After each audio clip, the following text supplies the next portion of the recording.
രാമം നാരായണ രാമ. ഇന്നത്തെ പ്രത്യേക പരിപാടിയിൽ നാം ബ്രഹ്മസത്യം ലോകമിഥ്യ എന്ന വിഷയത്തെക്കുറിച്ച് ചർച്ച ചെയ്യുന്നു.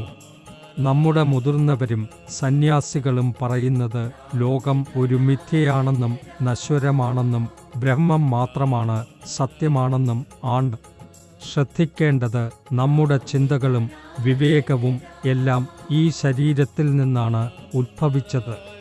ഈ ശരീരം ഉപയോഗിച്ച് നാം ജ്ഞാനം നേടി അതിൻ്റെ അടിസ്ഥാനത്തിൽ ങ്ങൾ രചിച്ചു, ബ്രഹ്മത്തെ തിരിച്ചറിഞ്ഞു.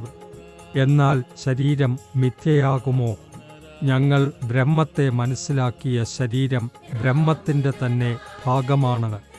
ലോകം സൃഷ്ടിക്കപ്പെട്ടപ്പോൾ മനുഷ്യനെ ഒരു ശരീരം, ചൈതന്യം, ചിന്താശക്തി, ബുദ്ധി, വിവേകം, ജ്ഞാനം എന്നിവ ലഭിച്ചു. ഇതിലെല്ലാം നിന്ന് ബ്രഹ്മത്തെ തിരിച്ചറിയുകയും ലോകത്തിന് ഈ ജ്ഞാനം കൈമാറുകയും ചെയ്തു. അതിനാൽ ബ്രഹ്മവും ലോകവും രണ്ടും പരമസത്യങ്ങളാണ്. ഇപ്പോഴുള്ള ആവശ്യം ബ്രഹ്മസത്യം തിരിച്ചറിയുകയും മനസ്സിലാക്കുകയും ചെയ്യുക എന്നതാണ്. മനുഷ്യൻ എന്തു വേണമെങ്കിലും ജീവിതത്തിൽ വളരെ എളുപ്പത്തിൽ നേടാൻ കഴിയും. പലർക്കും ജോലി, പഠനം, ജീവിതത്തിൽ പുരോഗതിയില്ലായ്മ തുടങ്ങിയ പ്രശ്നങ്ങൾ കാരണം വിഷമം അനുഭവപ്പെടുന്നു. എന്നാൽ നിങ്ങൾ നിങ്ങളുടെ മനസ്സിലെ വിവേകത്തിനും ചൈതന്യത്തിനും ശ്രവിച്ചാൽ നിങ്ങൾക്ക് ശരിയായ ജ്ഞാനത്തിൻ്റെ അനുഭവം ലഭിക്കും.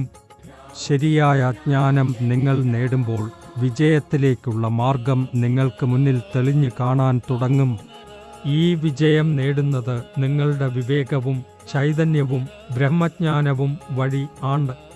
ലോകം മിഥ്യയാണോ? ലോകം മിഥ്യയാകാൻ കഴിയില്ല. ലോകം പരിവർത്തനങ്ങളാണ്. ഈ മാറ്റങ്ങളാണ് നമ്മെ നമ്മുടെ ലക്ഷ്യത്തിലേക്ക് മുന്നോട്ട് പ്രേരിപ്പിക്കുന്നത്. മനുഷ്യൻ എല്ലാ പ്രശ്നങ്ങളിൽ നിന്നും മോചനം നേടാൻ കഴിയും എങ്കിൽ അവൻ സ്വയം തിരിച്ചറിയുകയും ബ്രഹ്മസത്യം മനസ്സിലാക്കുകയും പ്രകൃതിയുമായി ബന്ധപ്പെടുകയും ചെയ്യണം. കൂടാതെ രാമനാരായണ രാമ എന്ന ജപം നടത്തണം.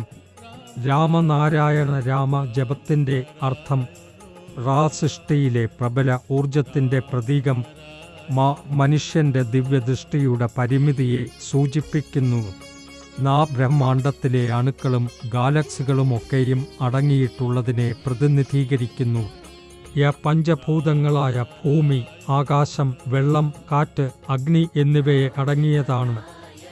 അജ്ഞാതമായ ഗ്രഹങ്ങളും മറ്റു പല സൃഷ്ടികളും സംഗ്രഹിക്കുന്നതാണ്. രാമനാരായണ രാമ ജപം ചെയ്യുമ്പോൾ നിങ്ങൾ സൃഷ്ടിയിലെ എല്ലാം ഉൾപ്പെടുത്തി ആദരിക്കുകയും പ്രാർത്ഥിക്കുകയും ചെയ്യുന്നു. കലിയുഗത്തിൽ രാമനാമത്തിൻ്റെ പ്രാധാന്യം. കലിയുഗത്തിൽ ഒരു മനുഷ്യൻ്റെ ആയുസ് 100 വർഷം പോലും ഇല്ല. എന്നാൽ രാമനാമം മാത്രം ആശ്രയമാകുന്നു. തുളസീദാസ് പറഞ്ഞതുപോലെ കലിയുഗത്തിൽ രാമനാമം എല്ലാ ദുഃഖങ്ങളെയും നീക്കും. രാമനാരായണ രാമ എന്ന ബീജമന്ത്രം ജപിച്ച് നിങ്ങൾ നിങ്ങളുടെ ജീവിതത്തിൽ പ്രശ്നങ്ങൾ ഇല്ലാതാക്കുകയും പോസിറ്റീവ് മാറ്റങ്ങൾ അനുഭവിക്കുകയും ചെയ്യും. ഈ മന്ത്രം നിങ്ങളുടെ ജീവിതത്തിൽ ഒരുപക്ഷെ ശരിയായ ദിശയിൽ മുന്നോട്ടു പോകാൻ സഹായിക്കും.